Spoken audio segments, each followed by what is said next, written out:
Hi, everyone. Thank you so much for joining our webinar. We're just going to give a few minutes for Zoom to let everybody into the room.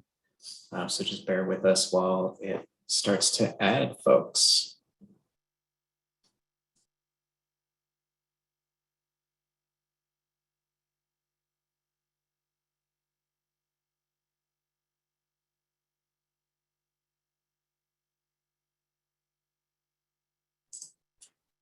Thanks all for joining. We're just giving some more time for people to join. The chat function is live, so if you're here and present, we're excited to learn more about you. Please let us know your name and where you're joining us from in the chat.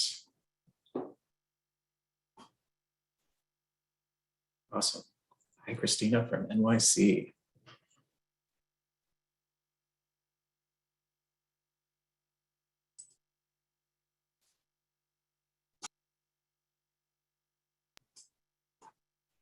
All right, if you're just joining us, welcome. We're excited to have this webinar. Please drop your name and where you're joining us from into the chat. We're also going to launch a couple of polls so we can learn more about you. So stay tuned. I'm going to launch the first poll. You should be able to submit your answers. We'll give a minute or so for everyone to answer, and then we will cycle through. So the first poll is launching.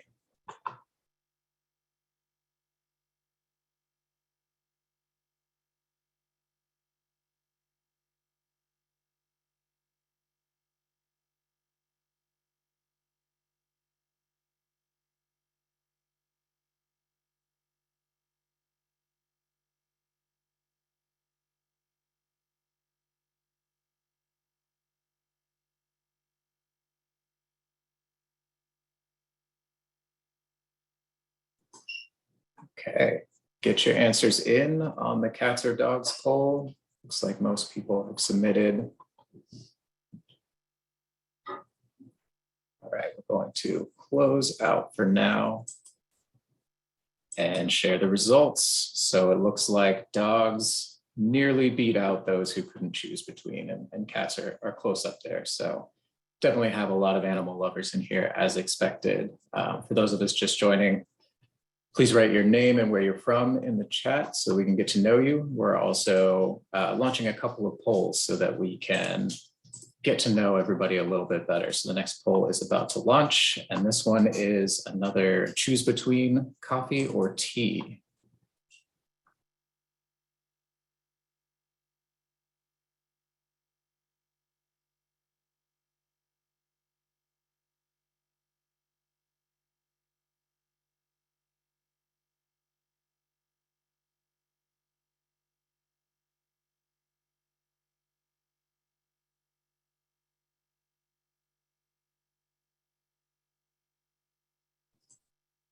Okay, so this poll filled in much faster than the cats or dogs question, but let's see the results.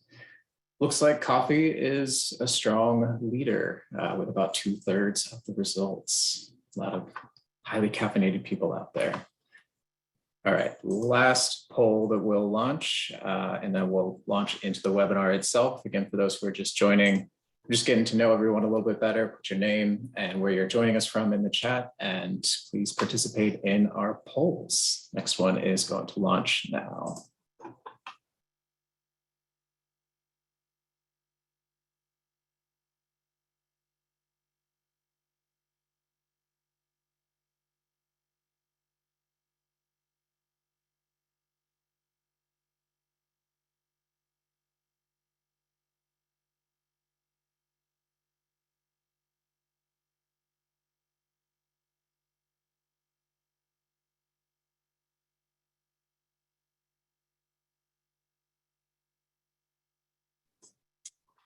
Awesome. Thanks so much for participating in that. We will close this poll and share the results. It looks like a lot of you are joining us who are new to us, either zero, brand new to us, or less than 5 years, which is great. And we have some people who are more than 10, more than 20 years familiar with World Animal Protection and our work. So very excited to have this range of folks here present today, and very excited to chat with you about what we have coming up in 2022.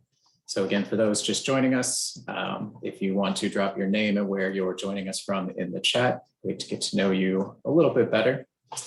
In the meantime, I am Cameron Harsh. I am the Programs Director for World Animal Protection in the US. I am based in Washington, DC.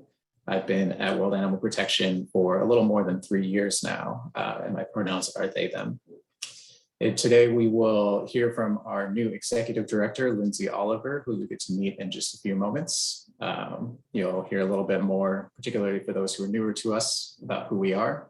And then you'll meet our new campaigns team, our farming campaign managers and our wildlife campaign managers. They'll speak to you about what they have on their dockets for 2022 to protect farmed and wild animals in the US and abroad. And then we'll have opportunity for you to ask some questions. Throughout this webinar, the Q&A feature is open, so feel free to drop questions in as you think of them. With that, I will turn it over to Lindsay Oliver. Hi, everyone. Thank you so much, Cameron, and to all of you for being here. As Cameron mentioned, my name is Lindsay Oliver. I'm the new US Executive Director. Currently in Arizona, my pronouns are she, her. So to give you a little bit of background information about me, I have been drawn to helping animals for as long as I can remember. So of course, when I was little, like most kids, I grew up wanting to be a veterinarian. And that path held true for me up into my early college years in pre-veterinary medicine. But I was quickly exposed to the animal research side that was prevalent at that time, as well as animal agriculture. So I began to feel very morally and ethically conflicted in ways that I wasn't even previously aware of. So I really started to struggle with what to do and where to go from there. You know, here I was, my lifelong dream of being a vet felt like it was being crushed. And I eventually just decided that that was no longer the right path for me. So as it happens, a hobby of mine throughout high school and college was documenting and investigating animal cruelty. So I thought, you know, all right, if I can't be a vet, perhaps I can look into investigating animal cruelty full-time. So that's what I did. I spent many years in the field investigating industries that exploit animals, and that led me to working on campaigns, grassroots organizing, building out programmatic work internationally. And that eventually led me here to World Animal Protection. And, you know, I've always been impressed with this organization, and I really respect and appreciate the mentality of meeting people where they are. You know, we're all on different journeys toward our path of awareness and change as it relates to animal issues. And it's really important that we come at that from an inclusive stance, which will, in the end, benefit animals. And that's why we're all here, right? So I'm super excited for you to meet our programs team, who are all doing amazing work. And I want to thank you all for being here. We're so grateful for all of your support and really all that you do for animals. Thank you so much. And back to you, Cameron.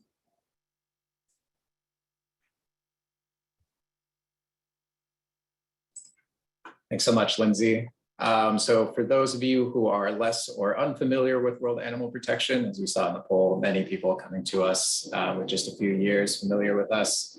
We used to be known as the World Society for the Protection of Animals until 2014, but we as an organization under that brand and this one have been active since 1950, and our work focuses on protecting animals in farming and protecting animals in the wild. Our mission is to move the world to protect animals. And our vision is a world where animals live free from suffering. We are a global organization, so we have offices in 13 different countries. As you'll see on this map, we have 3 offices in the Americas, several in European Union, several in East and Southeast Asia, Australia, New Zealand, and our Africa office in Nairobi, Kenya. Great, so I'm very excited to pass this over to the team. You'll hear from our 2 farming campaign managers first, followed by our wildlife campaign managers about the work that they'll be doing in 2022. So with that, I'm excited to turn it over to Annette.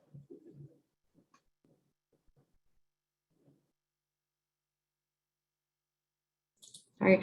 Hi, everyone. I'm excited to be talking to you all today. My name is Annette Minisevich, and like Cameron mentioned, one of the farming campaign managers here at World Animal Protection. My pronouns are she, her, and I'm based out of Chicago, Illinois. Next slide. So with the work that we're going to be doing, one of my main focuses will be continuing the No Future for Factory Farming campaigns. And so with that, we want to stress our main focus on each year, millions of animals are suffering due to the detrimental effects of factory farming. These farmed animals are subject to brutal conditions to keep up with supply and demand of consumers. This cruel treatment that they're exposed to is completely unnecessary, and our emphasis on their welfare is imperative to their well-being and is the primary focus of this campaign. Next slide.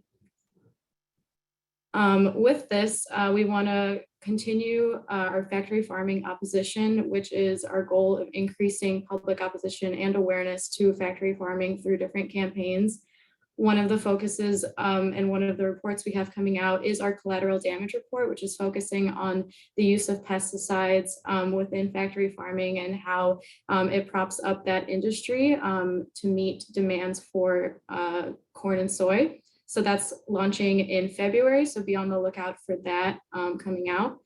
Another priority of ours is the 2023 Farm Bill. This is a piece of legislation that comes out every 5 years and is a big source of funding for the agriculture industry. And so with that, we're beginning work collaborating with different coalitions and different groups to focus our animal welfare objectives and make them a priority on the Farm Bill. With this, one thing you can do now is support us through the Farm System Reform Act. It essentially is urging our legislators to decrease the number of farmed animals kept in extreme confinement and subjected to brutal mutilations, as well as reduce the overall use of antibiotics in agriculture. So that's something you can sign on to take action. It's available on our website, as well as a link that will be available in the chat and after this webinar as well. Next slide, please.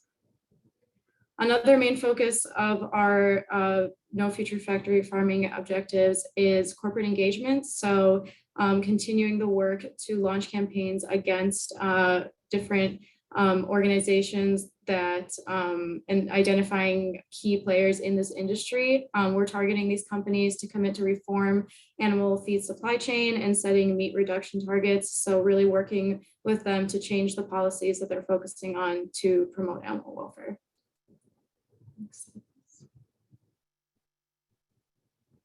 Another main focus of ours is antimicrobial resistance. This is a key issue in factory farming and it directly relates to animal welfare. Antimicrobial resistance, or AMR as it's known, is a rapidly growing issue. And as I mentioned, factory farming is a main factor contributing to its spread. The harsh and cruel conditions farm animals are subject to lead to stress and a rise of diseases, which leads to the use of overuse of antibiotics for them to be treated with medically. So since due to this rise of stress and rise of disease, better animal welfare conditions would contribute to less need for these antibiotics. So we're focusing on work that supports this issue as well. Next slide, please. So another thing you can do to support us with this objective is take action to demand FDA reduce the use of antimicrobials on factory farms. We have an action on our webpage and it will be dropped in the chat as well to send a message to FDA. Another thing we have coming out this year is more chain reaction reports. This is something we've worked on in the past, which is in the past is focused on restaurant targets and ranking their policies regarding sourcing for antibiotic products. And so we're continuing that work. And so you can look out for a report, another report on this coming out later this year. So just to reiterate how to help, like I mentioned, you can support the Farm Systems Reform Act. You can check out our chain reaction reports that we have now. You can send a message to the FDA to reduce the use of antimicrobials on farms, and you can be on the lookout for the collateral damage report focusing on pesticide use coming out this February. So with that, I'm going to hand it over to Maha. Thank you, Annette. Hi, everyone. My name is Mahabazi. My pronouns are she, her. I am the second farming campaign manager at World Animal Protection. I'm based out of Brooklyn, New York, and I've been here since November of last year. Next slide, please. So I'm going to be talking to you about some of the campaigns I'm focused on. The first one would be the meat reduction campaign. And I just wanted to give you a bit of an overview to the why behind this campaign. So more than 9 billion land animals are killed for food in the United States each year. So the US per capita meat consumption is one of the largest and highest in the world. And 99% of animals killed for food are raised on factory farms. Factory farms are the industrial method of raising animals for food. They aim to maximize profit and minimize cost at the expense of animal welfare. So they involve breeding animals to grow at unnaturally fast rates, confining them in spaces that are too small, that are unsanitary, and do not allow animals to perform their natural behaviors. Farmed animals suffer horrific cruelty on factory farms from the moment they are born until they are killed for their meat. And factory farming is not only bad for animals, it is also bad for the environment and for humans. Factory farming contributes globally to 14.5% of greenhouse gas emissions. And factory farms are also a public health hazard to the communities they are in. They pollute the air, they pollute waterways, and they are a breeding ground for diseases that can easily spread to humans. In addition, meat consumption is associated with negative health outcomes, such as diabetes, heart disease, among others, while diets rich in plant-based foods can reduce the risks of the same illnesses. So our meat reduction campaign aims to educate the public about the benefits of meat reduction for farmed animals, for human health, and the environment. We believe that an increase in plant-based diets has the potential to reduce pressure on the environment and spare animal lives. We also aim to move companies to treat animals better in their supply chains while increasing their procurement of plant-based products. We believe that by exposing people to kinder alternatives, we can reduce the number of animals suffering at factory farms and create a transition toward a more sustainable and humane food system. Next slide, please. So some of you may be familiar with our Meeting Halfway campaign, which launched in 2020. It's a 21-day journey that guides participants toward eating less meat. There's recipes, meal plans, tips and tricks, and also corporate discounts. We are currently working on updating this guide. So if you've taken part in the journey in the past, stay tuned for some exciting updates in the coming months. In the meantime, please sign up for the journey at the link that will be dropped in the chat. If you already follow a plant-based diet, feel free to share this tool with your friends and family, or even just sign up for the journey so you can get the guide and get access to some really good recipes and some nice tips and tricks. Next slide, please. We believe that changes on an individual level go hand in hand with changes in the food industry. So we aim to work with companies to commit to reducing the amount of meat they serve, to add more plant-based proteins to their menu, and to also serve meat from animals raised more humanely. We push them to make these commitments through ongoing engagement and also through targeted campaigns. And this is work that we're also focusing heavily on this year. Next slide, please. Last year, we released the Moving the Menu report, which ranked America's 50 largest fast food chains on their efforts to diversify protein options, whether or not they were highlighting the benefits of adding more plant-based products in their sustainability reporting, and if they make public commitments to reduce meat or increase plant-based options by a certain percentage. So the goal of the report was to provide an overview of some of the biggest chains and how they're performing when it comes to plant-based options, also encourage and celebrate companies that are doing well and call out the ones who are falling behind. So this year we'll be continuing this work, and we're planning to run a targeted campaign calling on a famous restaurant chain to commit to adding more plant-based options and reduce their meat procurement on their menu. Next slide, please. Some good news to share, as some of you may already know, after an 18 months long campaign during which supporters like yourself asked KFC to expand their trial of plant-based chicken nationwide, KFC recently announced that they are now trialing the Beyond Fried Chicken at all 4,000 of their locations in the US. Our work is not done, however. This option needs to become a permanent fixture on the chain's menu to have a long-lasting impact for people, for animals, for the environment. So if you have a Twitter account, you can help us today by taking action and tweeting at KFC.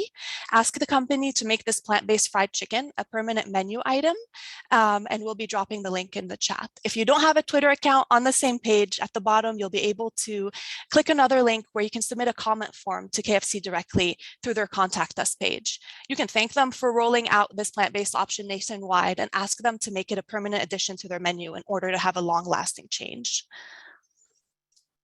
Next slide, please.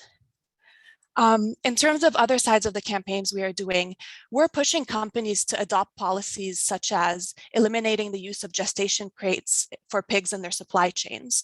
For those who are not aware, gestation crates are metal pens in which mother pigs are confined for several weeks at a time. These crates are so small that these pigs do not have enough room to lie down comfortably or turn around or perform any of their natural behaviors. So many companies in the past adopted policies that aim to eliminate gestation crates from their supply chains. So we're pushing companies to continue reporting on their progress towards adopting these policies that will ensure that animal welfare is prioritized in their supply chains. We're also focusing on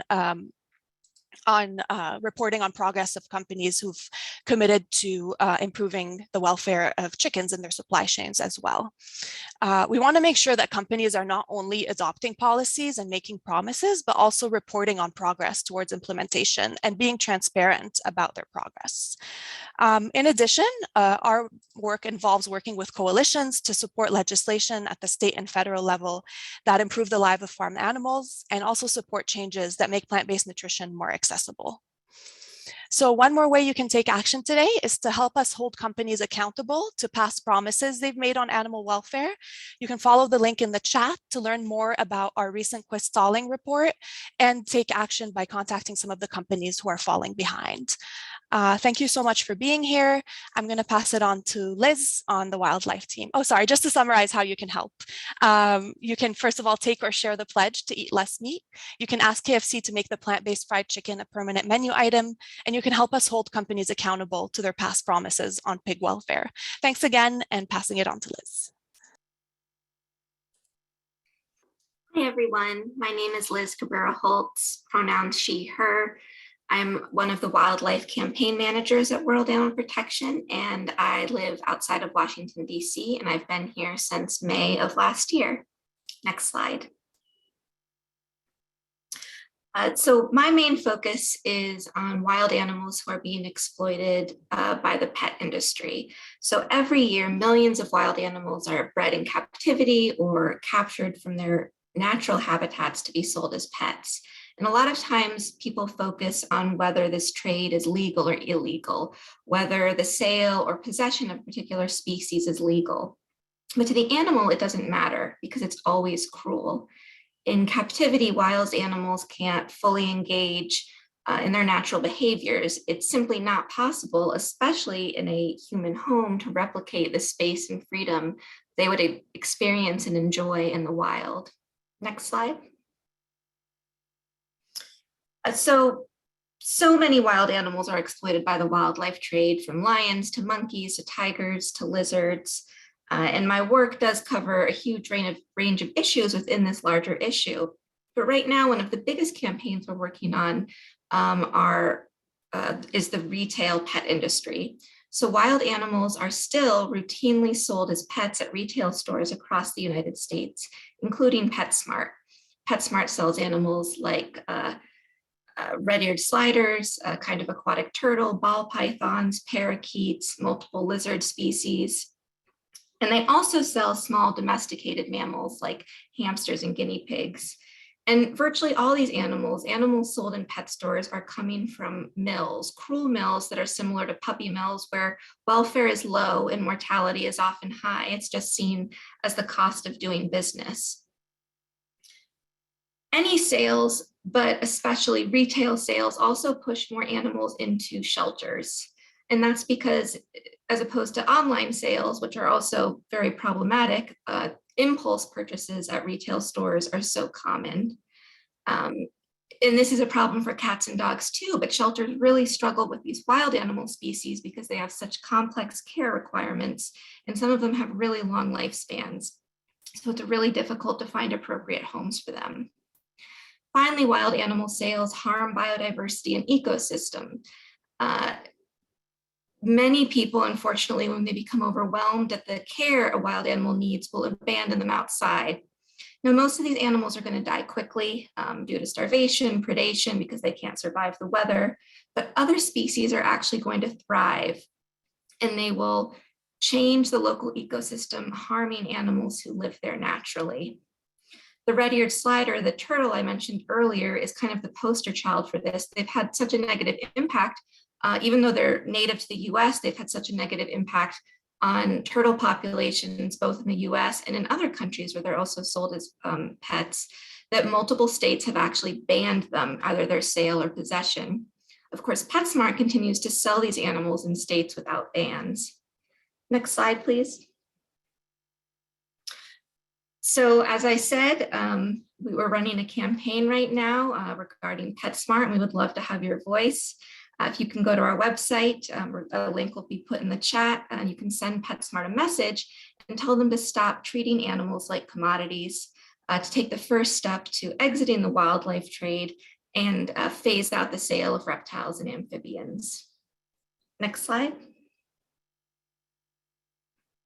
We also have a really new exciting resource for advocates that just came out in the fall. It's a toolkit that walks you through the steps of working with your legislators at the city or county level to pass a law banning the retail sale of animals.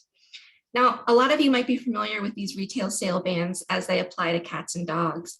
More than 300 cities and counties in 5 states now have laws banning the retail sale of cats, dogs, and sometimes rabbits. But other species are being left behind. Only Cambridge, Massachusetts has a really comprehensive ban that bans the sale of virtually all animals in stores except for fish. And that's the model that we're advocating here. So please download a copy, check it out. And if you have any questions, feel free to reach out to me. Next slide.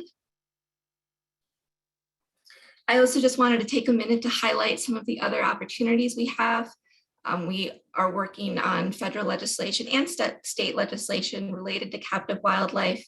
You can see it's covering a wide variety of issues: big cats, primates, animals exploited for circuses. So you can check that out on our website. Next slide.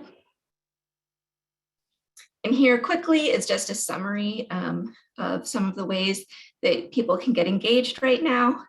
And with that, I'm going to pass it to our other wildlife campaign manager, Nicole.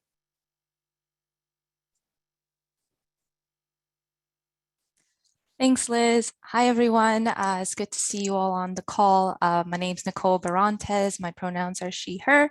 I am also a wildlife campaign manager with World Animal Protection, and I am based in New York. So I manage our Wildlife Not Entertainers campaign. This campaign is dedicated to ending the unnecessary suffering caused by the wildlife entertainment industry. So this includes elephant riding, swimming with captive dolphins, and posing for photos with tigers. So our research found that up to 550,000 wild animals suffer around the world due to these irresponsible tourist attractions. So in my role specifically, I focus on the captive dolphin industry, and there's a few reasons why.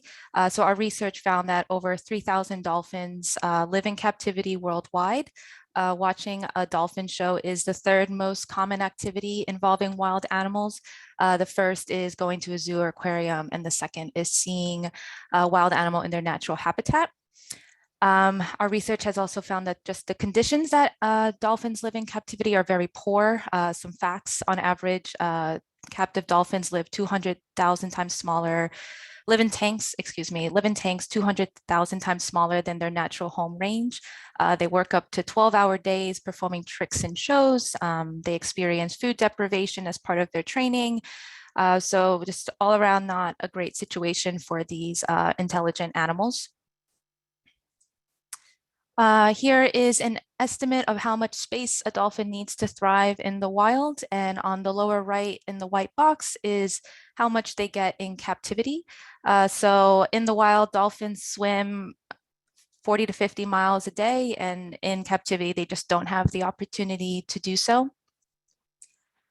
So what's in store for 2022? So for my campaign, we're currently researching and scoping out new campaign targets.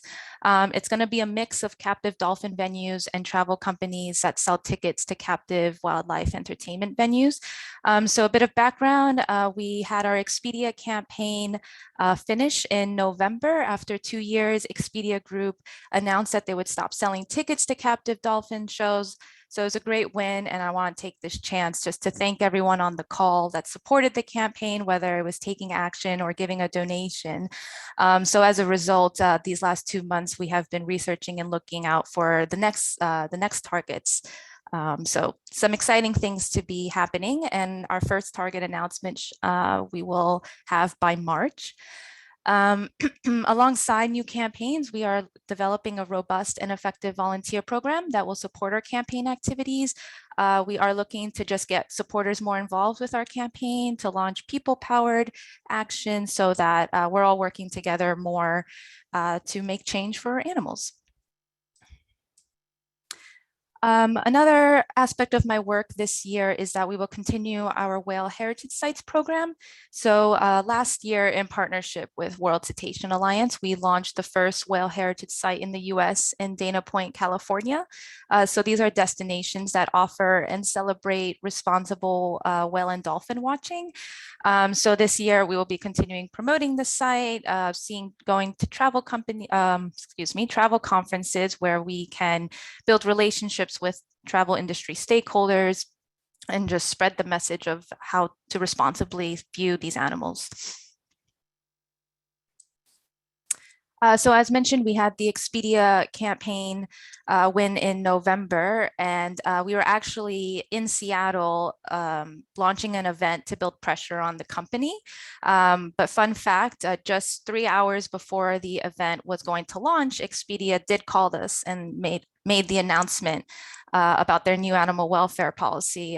But us in Seattle, we moved forward with the event and used it as an opportunity to still speak to the public about the issue of dolphin captivity. So we have a short video that we'd like to share with you all. We're here in downtown Seattle with our interactive dolphin tank experience, raising awareness about the need to end captive dolphin entertainment venues. If you can see behind me, we have our 2 tents. Inside the tents, we have an interactive dolphin tank. We are inviting people to walk in and experience similar conditions to a dolphin living in captivity. For reference, dolphins in captivity live in tanks 200,000 times smaller than their natural home range. 25% of people that attend a captive dolphin venue book through a travel company. Seattle-based Expedia Group recently updated their animal welfare policy after 2 years of our campaigning, and now prohibit the sale of tickets to captive dolphin experiences. So now that we have Expedia, the largest travel company in the world, that has stopped selling these tickets, it is a massive win for dolphins and other wild animals.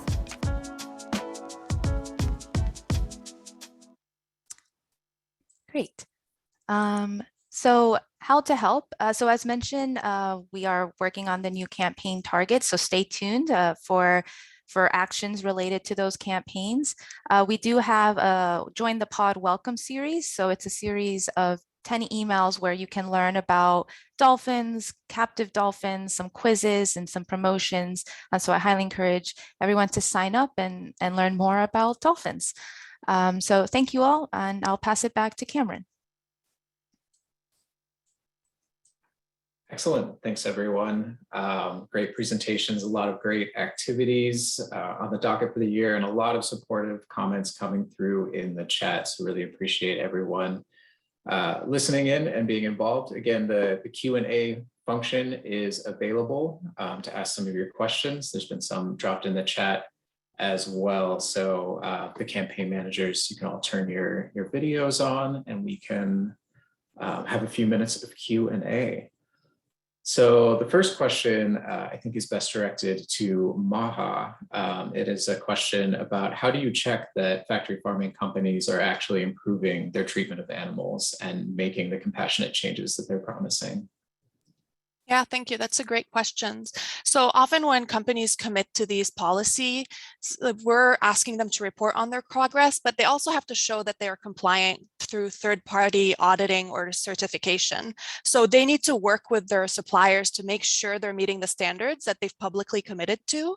And they can do that through commissioning auditors to carry out audits on farms that they're supplying from and make sure they're meeting standards of those policies that they're committed to. But often the policies themselves will require them to show that they've transitioned to those new systems through third-party auditing or certification. So thanks so much, Maha. Another question that's come through, frame it as a question, I think it could be fielded by Liz and or Annette. It's a question around factory farming is also contributing to the destruction of wildlife and their homes, including through taking the land for cattle grazing. So maybe you both could speak to how we might be addressing that system in our work moving forward.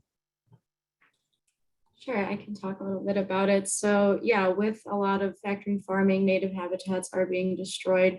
Part of our collateral damage report is focusing on how pesticides are affecting a lot of the destruction of these native habitats and destroying biodiversity and the ecosystems that surround it. So we're really focusing on making that connection when we put out our reports and trying to get that connection from the industry and the targets that we're working with. Liz?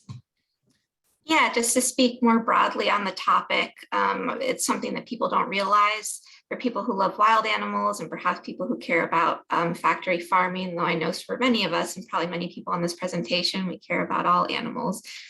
But for people with specific interests, they just don't realize that that factory farming is killing wild animals as well as farmed animals.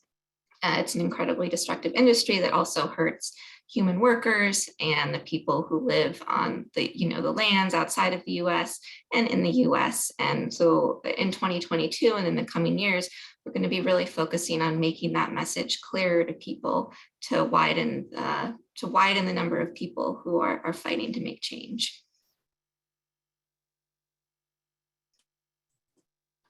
Thanks so much. And as a key component of making change is reducing meat consumption, as Maha spoke to. Another question for you, Maha, is what is the best way to reduce meat consumption? If you have thoughts. Yes, that's a great question. Well, it really depends on, the food you like to eat and how you are, like how willing you are to try new things. But I think it can start with one meal a day. You can start by replacing one meal a day where you would usually have meat with a meat substitute of your choice, which if you go to our website, the link that we said, the Eating Less Meat campaign will help you do that. It gives you meal plans and ways to do that. And you don't have to go all out from the beginning. I find it's very hard to make new habits if you set a challenge that you don't think you're going to be able to meet, and that can be disheartening. So maybe starting with a small challenge where I'm going to start with one meal a day, then I'm going to increase it to 2 a week, then I'm going to increase it to 3. Make small changes. Encourage yourself to get creative in the kitchen. It's a chance.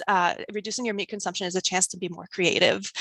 Also, maybe have a partner that's going to hold you accountable. Tell someone that you're doing this. Sometimes we stick to our habits more when someone knows and they're holding us accountable. And one main thing I would say is know your why. I think when we know why we are doing something that is important to us, when we want to make a change, I think that helps us get there faster. So if you know why you want to make this change, be it because you're looking to help animals, or because you really care about the environment, maybe because you want to make healthy changes in your life, or maybe all of them or other reasons, just really knowing that why will help you incorporate those changes more into your lives. But again, I really encourage you to visit our Eat Less Meat campaign and start from there and see what speaks to you most in the guide that you'll be able to download.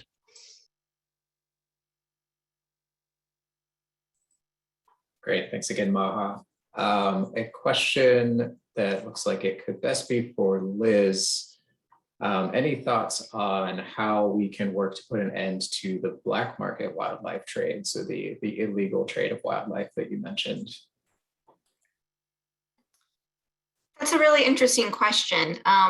I think a lot of the groups are focusing on illegal trade, and that's not something that we've found to be an important distinction, because so much of wildlife trade is actually legal, and it depends, and it's, you know, this complex web of laws, of international law, and the laws depending on where you are and you know, what country you're in.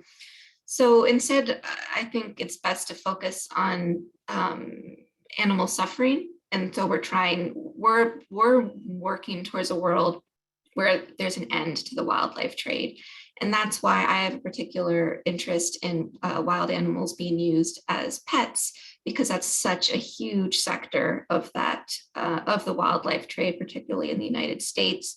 I know with COVID-19, a lot of focus was put on wet markets, and we are supporting a bill called the Preventing Future Pandemics Act that would address live animal markets internationally, and it's really important work. But I think overall our message is, you know, that wild animals aren't ours to consume or use or be entertained by.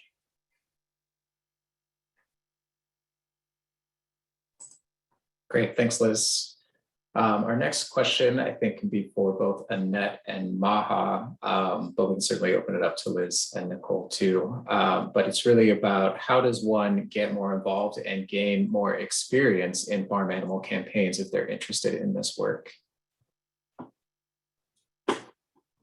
Speak on that first. So if you're interested in this work, like I mentioned, like most of us mentioned during our presentation, you can take action through some of the petitions and action items that we have available on our website that really supports us in our goals of reaching out to these companies, or through legislative action. Another thing you can do is get involved in volunteering. There's a lot of animal welfare focused volunteer opportunities where you can kind of focus your time on affecting those animals and getting involved. So like looking for different opportunities to volunteer is a good way to get involved as well.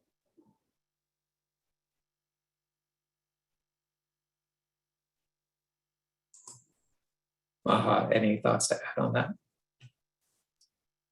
Yes, definitely. I think everything Annette said is great. I think you can, stay in the know, sign up for our action alerts so you can take action on campaigns. You don't know how much your voice matters. It really does. Every action you take makes a difference for animals. So please take action when you see our emails coming. And yeah, you could definitely sign up to volunteer through our website as well. Stay tuned for some exciting opportunities later in the year to potentially participate in events and take action on some exciting new campaigns we have coming. And yeah, nothing else to add unless Liz and Nicole wanted to say something.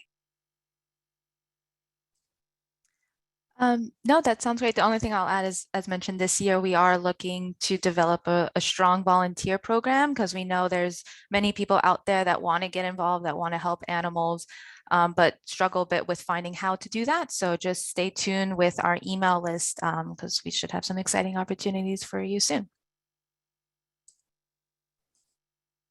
Thanks.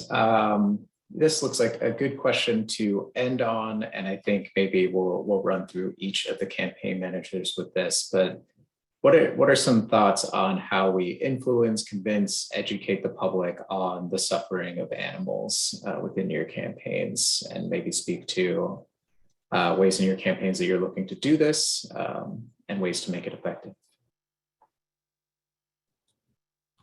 Start again. Yeah, I think that, like Maha mentioned, knowing your why for why you support this cause is really important. We really want to increase public opposition to some of the campaigns that we're focusing on, and just increasing public awareness. A lot of the time, education is a main focus of these campaigns, and focusing on why these issues matter and how we can make change, and showing ways we've been successful through our campaigns and change really help us influence lasting effects and help animal welfare.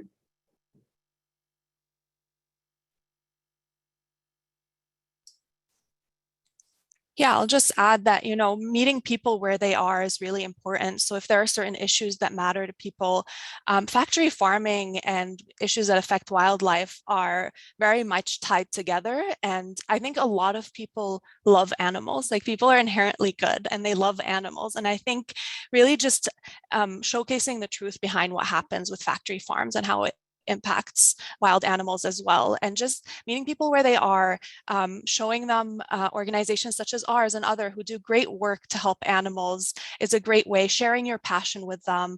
If there's a blog post that you love about that's talking about what pigs love to do in nature, for example, that's something to show them, like, look, they're amazing creatures, look at, they're sentient beings who really enjoy just having fun in the mud, for example. So sharing these fun stuff, as well as like sharing some of the harsher stuff, I think can be helpful. But just really meeting people where they are, and continuing to share your passion for animals with others, I think it can make a huge difference. Sorry, Nicole, you can go ahead. Okay, thanks. No, I was just going to add to Maha's point about how, like, everyone loves animals, and because we have a statistic in a report that says 80% of people that visit these cruel, like, wildlife tourist attractions, whether that's elephant riding or going to see captive dolphins, is because they love animals, and many of them don't know what's going on behind the scenes to train these animals for this industry. So a key component is education, and I personally love visuals and documentaries. I'm sure many of us have watched Blackfish before, the story of Tilikum at SeaWorld. So that's how I would recommend educating others, is through visuals and documentaries, TV.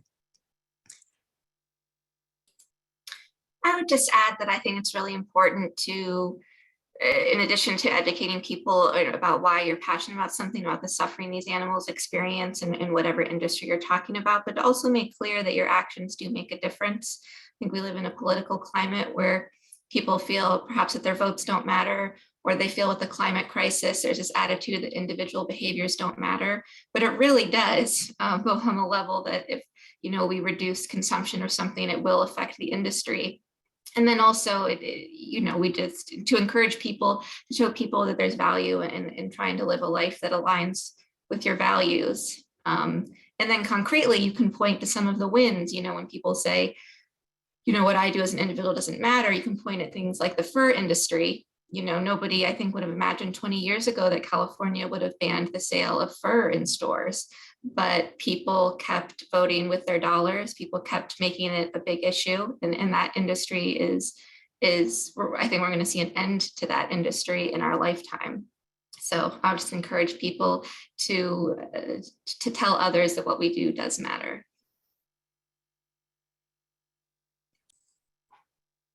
Thanks all, and thanks Liz. I think that's a really great message to end on. It's just the capacity for individuals to make change and to look back on past successes and see how far we've come already, to think about how far we can go.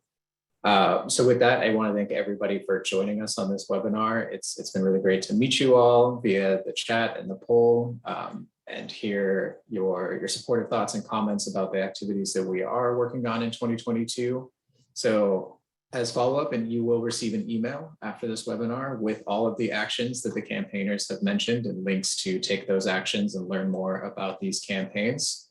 We'll also be in that email sharing a recording of this webinar so that you can rewatch it if you like, or share it with your friends and your family so they can learn how to get involved as well. And of course, if you would like to, we are always happy when people support us with donations, and that QR code should be scannable if you choose to do so. So again, just thank you all for your time and for listening to us and the team, and we really appreciate you and your support. Have a lovely rest of your day or evening wherever you are.